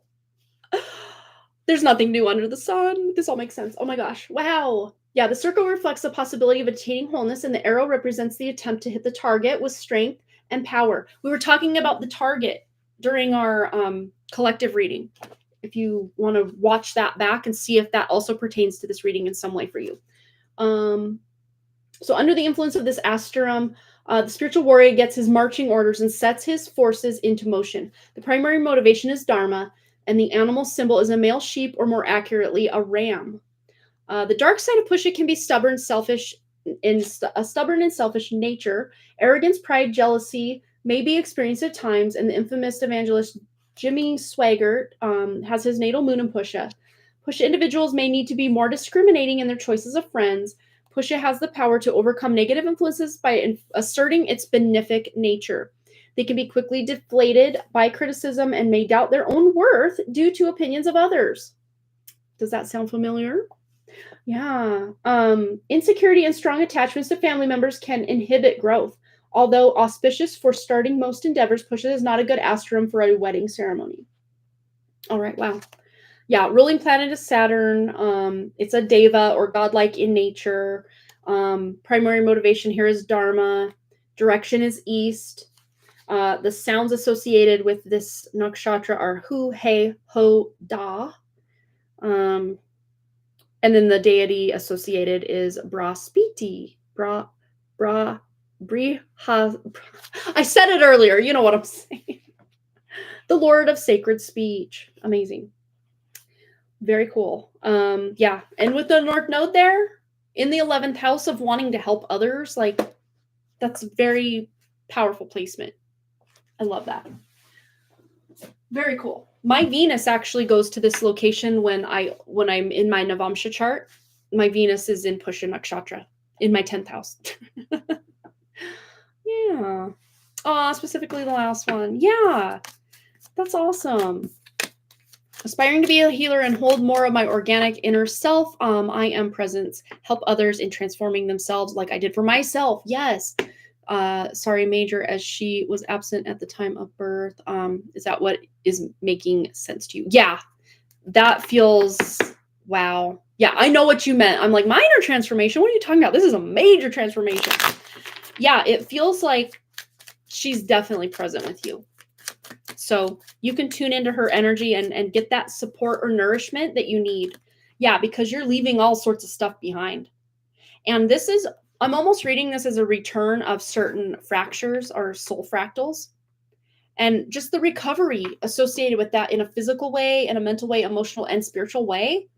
That's not just like, oh, I'm feeling a little off today. Like, that's major stuff, you know? So give yourself that grace to just feel like possibly like that dark cloud is looming over you. Even though what I'm seeing is that dark cloud looming over you is a thing of the past, because those pieces have been returned to you. You're healing, you're integrating, you're leveling up. All right, let's get a conclusion card here for Amber. Anything else she needs to know? Oh, we'll also get a clarifying life situation card too. Yeah, just give yourself the rest. This is a void card. Sorry. But just, I'm not just seeing this as like physical rest and vegging. I'm seeing you kind of getting your spark back for like wanting to look into something, wanting to research, wanting to watch YouTube videos about something. You're curious. You're gaining some curiosity here about something and wanting to kind of research or kind of go down a rabbit hole about something. But maybe potentially while you're laying in bed or in a bath, just kind of relaxing and taking care of yourself. Let's get one final card, and then we'll go to the life-changing situations deck. Yeah. Because you're stabilizing yourself in the 3D. And that's what this rest and void energy is doing for you, is allowing you to stabilize yourself. Aw, yeah, that would be so cool. Yeah, you don't have to do it right now. You can just write that amazing, beautiful idea down as something to do when you do have that energy. You know what I mean? That would be awesome. I'm sure that would be very appreciated gift. Absolutely. Yeah, I've recovered a lot already. 3 times in my heart. Any timeline of this void. Any timeline of this void 10, right? All right, let's get one of the cards from this deck here. Life-changing situations, just any advice or wisdom as Amber moves through the rest of this repair and void and just blah. Labyrinth of choices. Chart your course through the perplexing labyrinth of choices, embracing each turn as part of your complex journey. And what I'm seeing with this, I know the guy's like up here, but I'm almost seeing like your energy's here and you're about to turn a corner.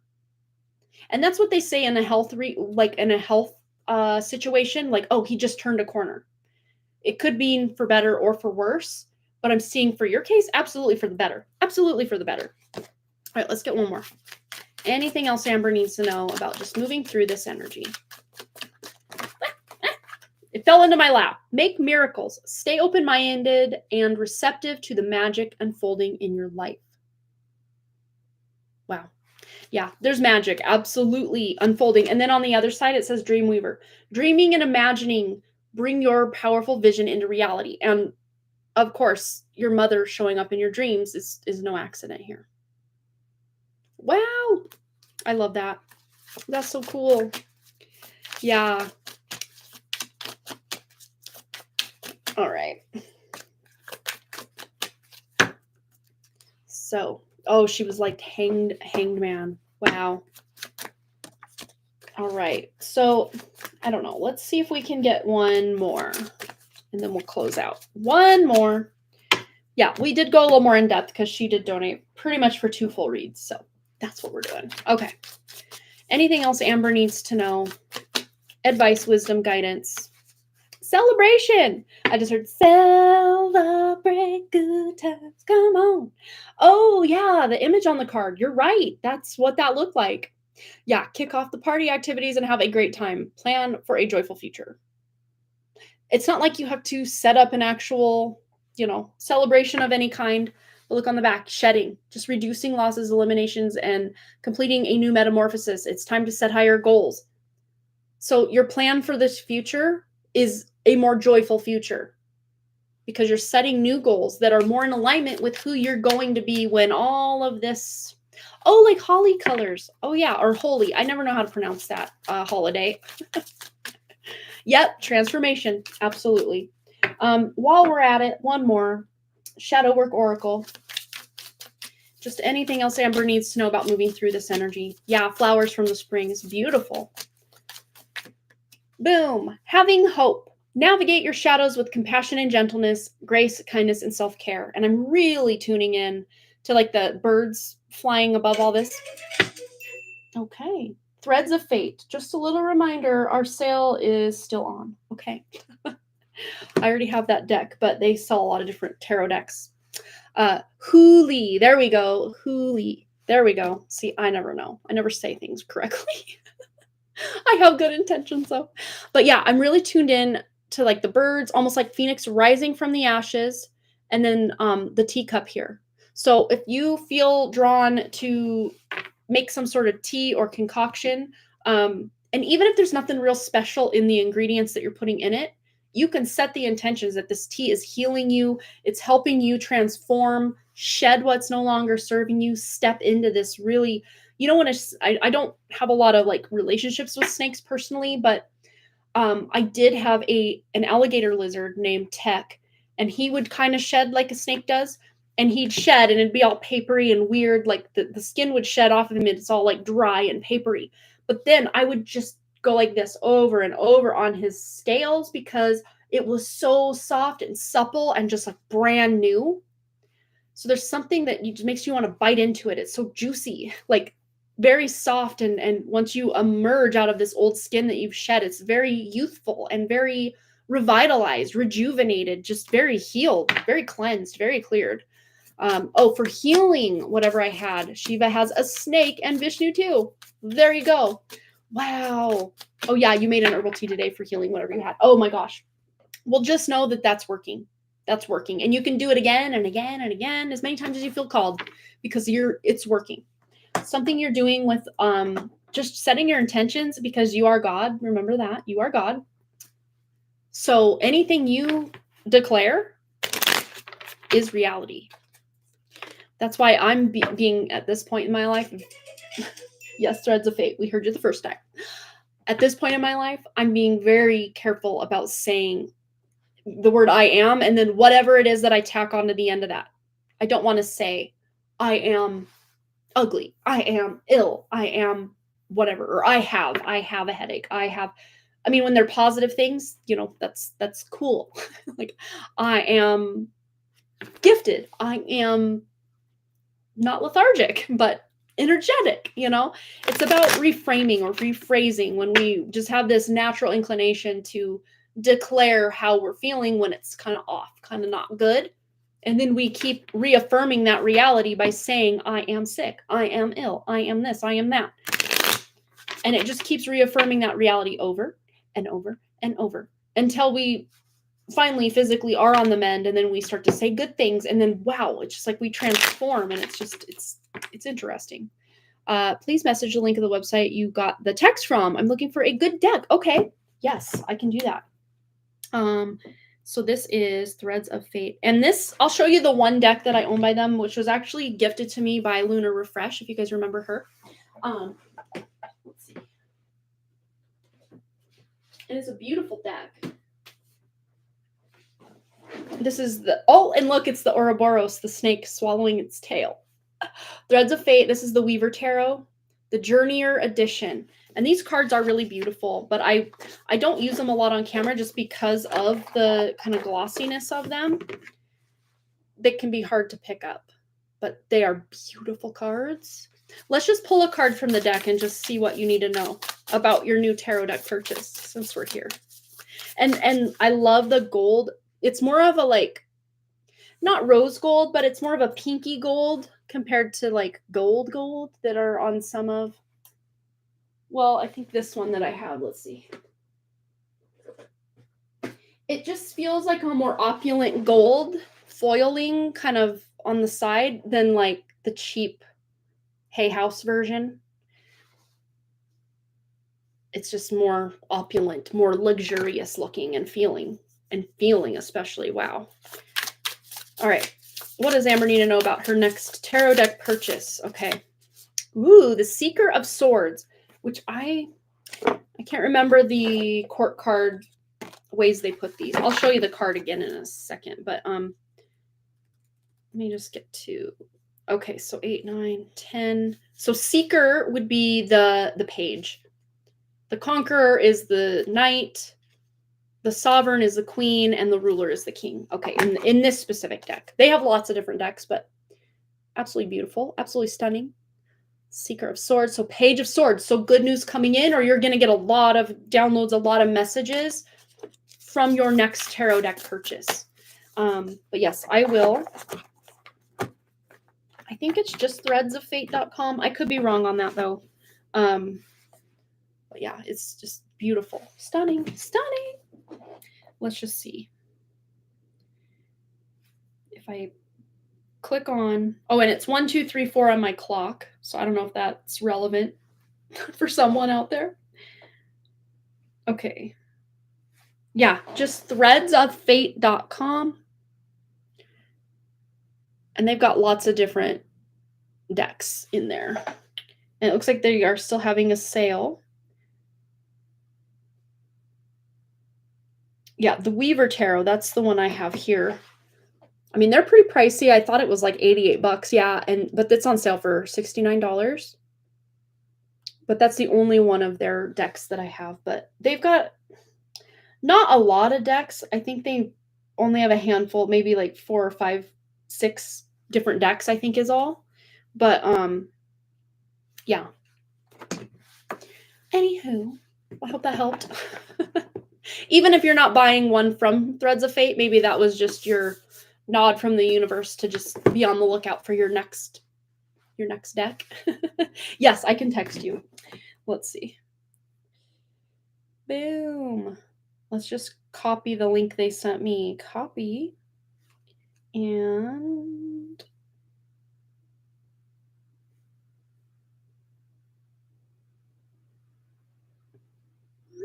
okay. Hopefully, I think it copied it twice. Hopefully, yeah, that should open threadsofate.com, even though it's a different, because it's taking you directly to their product page, so you can look through. Yeah, you can click on each one and kind of shuffle through. And I want to say, I know for sure, Roseology used to use this deck. Like when I used to watch Roseology Tarot. Well, it's not tarot, but her channel is called Roseology. I used to watch her like back in 2020 through about probably 2022, early 2022. I know she used a lot of these decks before, and also Chloe Taylor, who has a pick a card tarot channel here as well. Oh, I'm getting tea and drama from my mom. Anyway, yes. Where was I? I don't remember now.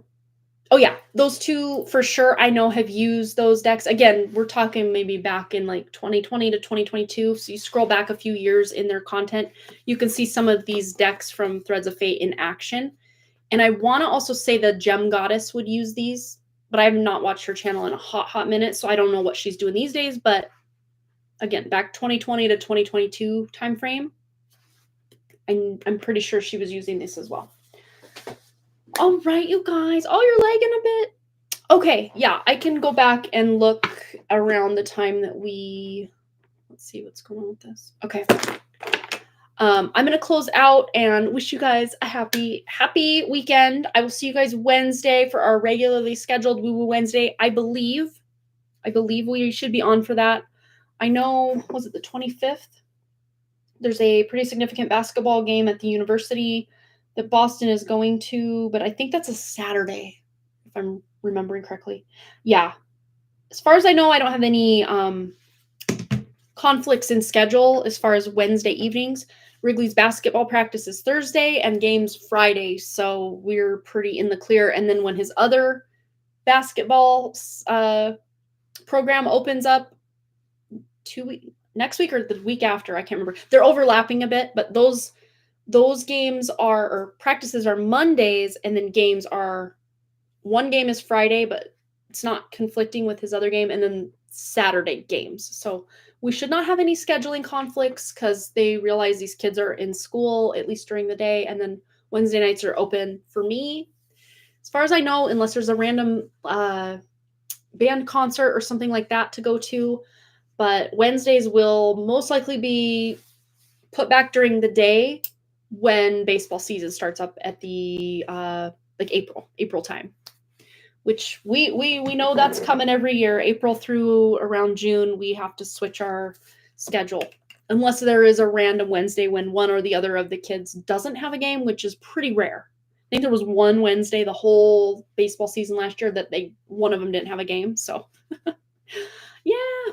Yeah, they're having fun. They had one game, they won it by, like, 2 points. It was like a 7-9 was the score. Very low scoring basketball game, but they're just learning, they're only 4th graders, so and those baskets are high up there. They're high up there, so for those little guys to get it up in the, like, 10-foot, I don't even know how high up a basketball hoop is, but go them, like, they've got little tiny arms when they're making it work.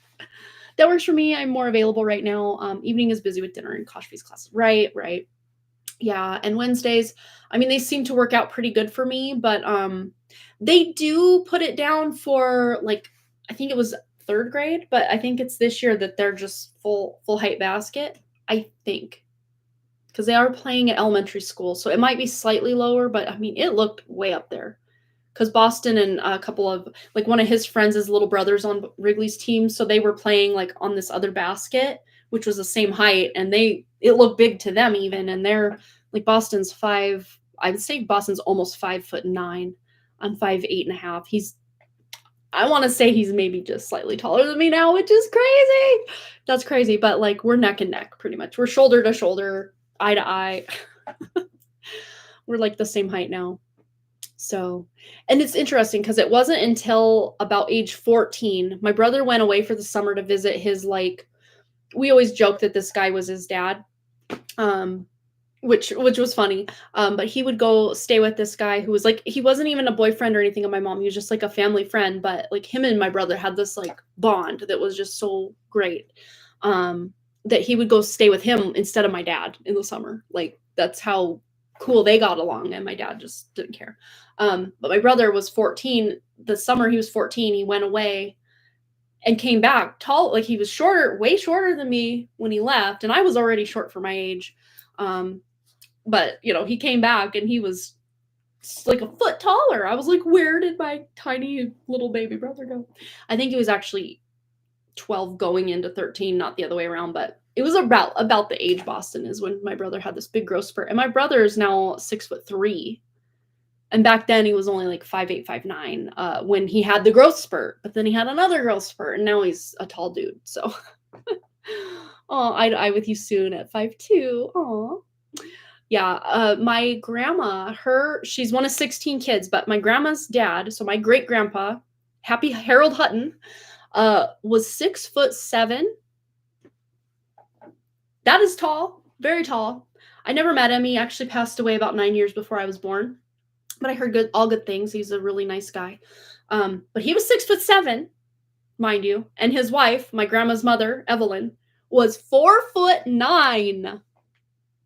Way down here. Wait, can you like 2 of her would pretty much make one of him, well, not quite, but you know what I mean? Like, whoa. That's crazy.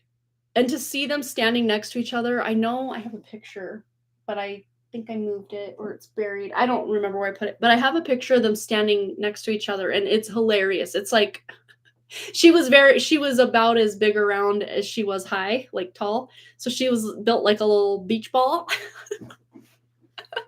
It's so cute. And he was just tall, lanky, and very skinny, but like super tall. So they were like extreme opposites. And even in their personalities, again, I didn't meet him, but I heard he was very jovial and just very, very loving, giving person. And she was kind of rare. Like I was terrified of her as a little kid. Like my grandma lived across the street from her when we were really little, before my great grandma got put in the nursing home. And my grandma would make us go over there because she'd pick up her mail and bring it over to her and stuff and visit and have coffee. And us kids would literally hide under the table. We were that terrified of her. It's scary. Oh, 5'9", and your sister-in-law is 4'9". Yeah. It's like Wrigley, I think, is almost 5 foot or is about 5 foot. No, he's got to be 5 foot by now. But Boston, I think when he started 6th grade, he was only 5'2". So in the like 2 to 3 years, 2-ish years he's been in middle school, he's already grown like 6 inches, which is insane to me. Yeah, because my mother-in-law's 5'2", and it was funny because just right out of 5th grade, Boston was like her height. It was so funny. It's like, oh, he's growing up. And then the couple, Amitabh Bachchan, and his wife.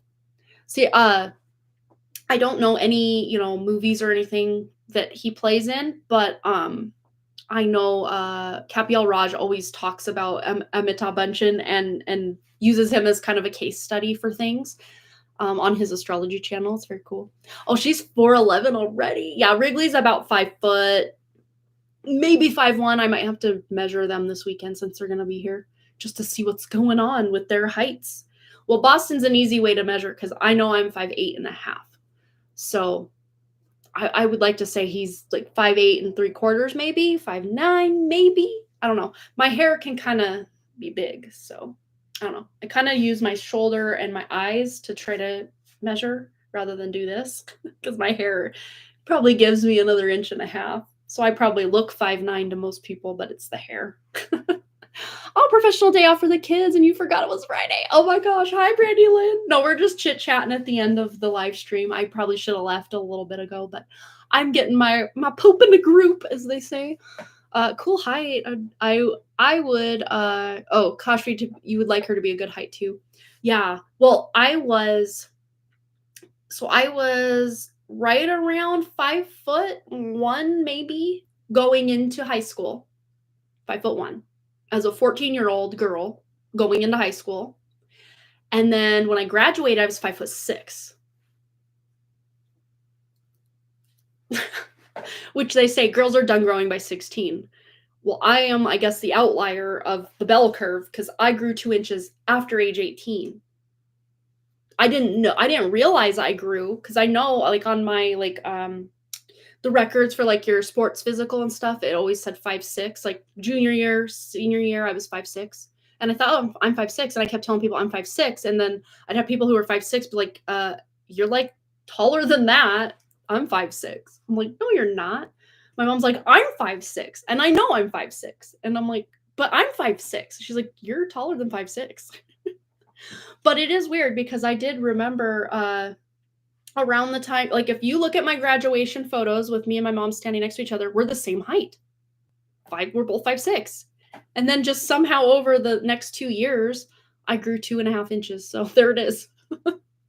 I'm not making it up. Because if you look at my mom and I now, I don't think I have a picture. I know I have pictures of me and her together, but let me just see if I can find one of us standing. I know the most recent one was of when we went up for her birthday. We got like a big family picture together. Let me just see. Oh, I'm way far back. Okay, it's got to be somewhere around here. Maybe? Where is it? Oh, here we are. Okay. No, those are the ones that just the kids. Okay, I need to go. I thought I saved. I don't know. Not that it matters, but show and tell. Why not? I mean, it's at a weird angle, but if you could just consider Boston is my height, right? If Boston is my height, and he's kind of standing off behind my mom. So Boston's in the green sweatshirt on the handicap sign right here, and my mom is here. You can tell he's taller than her, but it's a weird angle with the whole thing. I don't know. We're not like a big selfie family, so I don't have like just all sorts of selfies just flying around. Let me just see though. And a lot of the like pictures we do have, we're all just like sitting down, like out to breakfast or something. So yeah, I don't know. I don't know. Oh, what the heck? Funny dog picture. I just saw this online and thought it was hilarious. Oh yeah, this is the lady my mom named me after, the actress. She was on the TV show Gunsmoke. I guess her name's Amanda Blake, but the dog, how hilarious is that? My grandma had a dog like that, just like that. My grandma had toy poodles and teacup-sized poodles the whole time I was growing up. Oh my gosh, funny. I don't know. Well, here's me in Boston and I. And this would have been the fall of 2023. Because this was at my uncle's funeral, right before my uncle's funeral, in October of 2023. I know he's kind of leaned over, but like you can tell he's grown. He's not my height. And my niece, my brother's daughter, and I accidentally pretty much wore the same outfit. Mine are like overalls, but how funny. Same colors, same like flowers on them. We did not plan that accordingly. Yeah. Oh, that's from a December trip. Oh, yeah. Wow, he's tall. Yeah. I don't know if you wanted to show the photo, but if you want me to, I can. Oh, you guys are so cute. I love the ocean. I've never been to the Atlantic Ocean in this lifetime. Oh, he's 6 foot. That's cool. Yeah. I've been to the Pacific Ocean a handful of times, but yeah. Very cool. Well, anyway, I should probably go. Oh, I thought this was cute. It's just Wrigley at China Buffet, like our favorite place to go eat. Just waiting to get his food dished up. Little guy. He's a baby.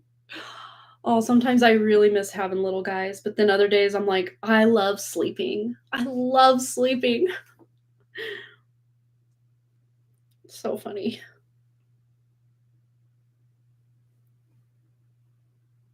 And just a shameless plug of my dogs. Why not? Let's turn the brightness up. Oh no, I lost it. My phone is freaking out. Oh, it's just glitching out. Watch. It's like glitching out. What is happening? And my whole album just died. I guess not. I was going to show you a shameless picture of the dogs, but... Oh, I'll show you the cat spider. I bought this plant. I was looking for a plant, and I'm looking at them, and at the... it was just at the grocery store. Just like a $5.99 plant at the grocery store. It's a pepperface something. I always forget the like species name or whatever. But it's a pepperface. I don't know if it's a rubber plant or what. I don't know what it's called. It's a real plant, but like, you know what I'm saying. But this teeny tiny baby little cat spider came with the plant. I think I've already told you guys about this, but he's still there. He's made formed his big web from this little plant to my monstera plant, and it spans like they're this far apart. And when I want to rotate them with the sun and like water them and stuff, like it's a whole spiel to try to like rotate these two plants so I don't break his web that's formed between the two plants. I gotta be careful. And his name's Gangnam Jeff. I know that's so random. But when he ever leaves or passes away, we will name the plant Gangnam Jeff in his honor. But he's way bigger now. Not like huge, but like definitely can see some growth on little Gangnam Jeff there. Yeah, here's him he was like hopping in his web. See him like hopping? He's hopping. He's dancing. That's why he got the name Gangnam Jeff. Because I'm like, what's his name? And Wrigley goes, let's name him Jeff. And then I'm like, okay, how's Jeff doing back there? He's like, he's good. And then because he was holding the plant, and then we were on our way to Rockin' Rudy's of all places. This was one of our first forays into Rockin' Rudy's. But anyway, he's like, oh, he's dancing. He's dancing. I'm like, what's he doing? The Gangnam Style? He's like, yeah, he's doing Gangnam Style. So then I'm like, oh, let's Gangnam Jeff back there. So it just stuck, Fun times. Oh, so cute. She's adorable. Oh my god. Oh my gosh. Too cute. Oh my gosh. That song is annoying as heck, but it gets stuck and then stuck and then stuck. I think there's something spiritually that like just hooks into your brain and doesn't let you go. But I bet you could say that for a lot of songs that they call like earworms, that they just get stuck in your head, and like even if you hate the song, it's there and you just can't get it out. Oh, there's so many of those in my life. Or you're just like haven't heard that song in years, and it just pops into your head, and then the whole rest of the day you can't stop singing it. And one such song is like It's a Small World. You know that song from like Disneyland from back in the day? That is the gift that keeps on giving. I think gift is a loosely the word I would use. Not a gift. Not a gift.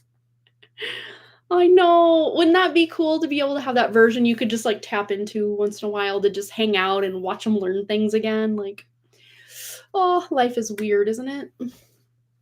Yeah. I know, especially the cuddly. I'm very lucky that both of my boys are still like they'll just come up and give me hugs and stuff. Like, please never let that end. I love that. But just the fact that they'd like fall asleep on you and just, or you'd watch a movie together and they would just be like a Siamese twin to you. Like, I love that. Wrigley's still very much like that. So yeah. Oh, the star looks like an opal. Oh. Which sometimes I wish. Oh, I read that part. I know. Yeah, I love it. Oh, she sleeps on you even now. That's so cool. Yeah, it just shows the bond that you have. It's amazing. Yeah, my brother, he probably, so my mom growing up, not all the whole time growing up, but from time to time, and then after a certain time, like that's just where she was. She would just sleep on the couch. She couldn't sleep in a bed, but then she graduated to like using her recliner. But for like years, up till my brother was probably about 13, he slept with my mom on the couch. And it wasn't a huge couch, it was just your standard 3-seater couch. And he'd like wedge in behind her between her and the cushions and just like be there all night, not moving, like a mummy or something. It was cute. So fun. Well, I better go. I actually have some things I gotta do. So gotta eat, gotta run a few errands before I go pick the kids up, and we're about an hour and 15 minutes before I gotta go pick them up. So I better get going. Yeah, very tiny place for two to sleep. But again, up till about that age, he was pretty small for his age, and we were like, oh, he's gonna be shorty, just like me. Because I was short until I wasn't. Yeah. Her and dad out of the bed. Yeah, there you go. Oh, I need to kick Ruth and Pup. I need to kick them all out of the bed. Yeah. Oh, you kept getting ads and life distractions. Yeah. Oh, the star. Yeah, it does look like an opal. That's what I thought you were referring to, but I'm like, she must be catching up. And oh yeah, I was gonna ask you guys, how are the ads? Because I keep saying no ads, and I haven't seen anything pop up on my end about ads, so maybe they got the memo. Oh, you just got to your reading. Okay, good.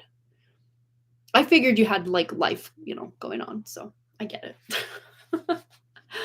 All right, well, I'm gonna go. We're almost to the 2-hour mark. I got some stuff to do, but yes, I hope you all have a wonderful, blessed, happy weekend. Oh, and then it stopped. Okay, I just hate though that you initially get a lot like that. No thanks. I don't want any of them. Spot on as usual. I love it. You never know what's coming out, and it's not like I'm some big superstar up here like predicting the future or anything. Like I just literally say what I get, and that's that. Like energy doesn't lie. There it is. Boom. Roasted. Love it. All right, you guys. Well, I'm gonna go. Peace out. Have a happy, wonderful, blessed, all the fun things weekend. I will back here. I will be back here Wednesday, 6 p.m. Mountain Time. At least that's my plan in case anything pops up. But of course, you'll find that on the community tab, or if you're on your mobile phone app, you will see it pop up in your regular feed. I still wish they would put like community tab announcements on the subscription feed for people like on a PC or a laptop or something. But like, you never know. I wish they would do that so people could be in the know when their creator that they're trying to follow is trying to tell them what's going on. But anyway, I'll see you then. Have a great time. I got some texts to catch up on. Yes, Sunday, Jessa, be there.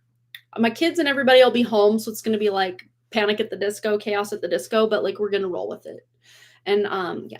So maybe I can also work on your candles while we're hanging out. That could be a fun thing to do. Or, catch up on folding laundry as we meet like we do. So, yes, let's do it. Really, if they're going to be home all day, pretty much any time will work for me. So whatever works for you works for me. All right, you guys, thanks again so much. All those likes, comments, shares, subscribes, donations. I feel like I'm doing like some weird dance. I don't know. And all the things. And I really, truly do hope to see each and every one of you right back here at Harmony Portal Tarot Live. Until next time, I will see you then. Have a wonderful time. Bye-bye.